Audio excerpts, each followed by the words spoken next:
there's something very wrong. I said, I don't feel good and I'm really short of breath and I feel like I'm gonna pass out. And everybody would say, there's nothing wrong. So as a young adult, I was very active and on the go all the time. Teaching was very much my passion. I managed a classroom of 20 to 25 children on a daily basis.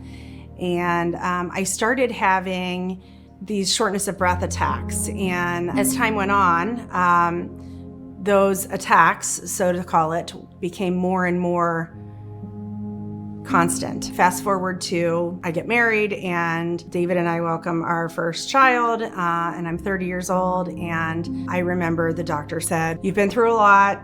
He handed me a prescription for an antidepressant at that point and said, "You're anxious, you're nervous, you're a new mom, take this, you'll be fine." I never was fine. It continued to get worse. I worked between my first and between the birth of my first and second. But what happened with that is I took a leave of absence from the position. Left my students. Never went back.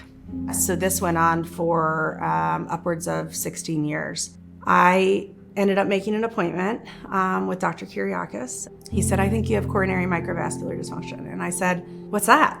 And he said, "I've just hired somebody from Los Angeles, and she is here, and she is heading the Women's Heart Center here at Christ Hospital, and I think that you should see her." I remember telling her, I believe you, I hear you, and I do think this is related to your heart. Let's now go and prove it.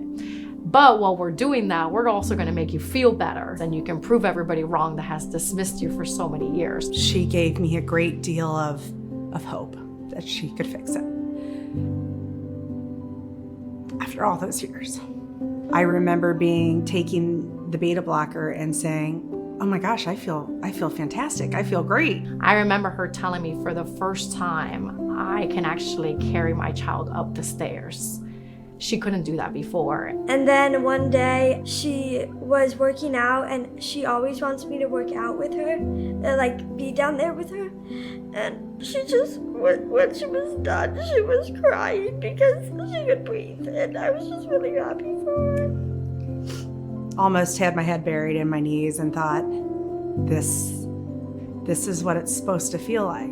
Now that she's better, we've been able to do a lot more things together that she couldn't do before. There is someone out there who will be passionate about your care and be passionate about finding the right answer. Ultimately, for me, that was the Christ Hospital Women's Heart Center.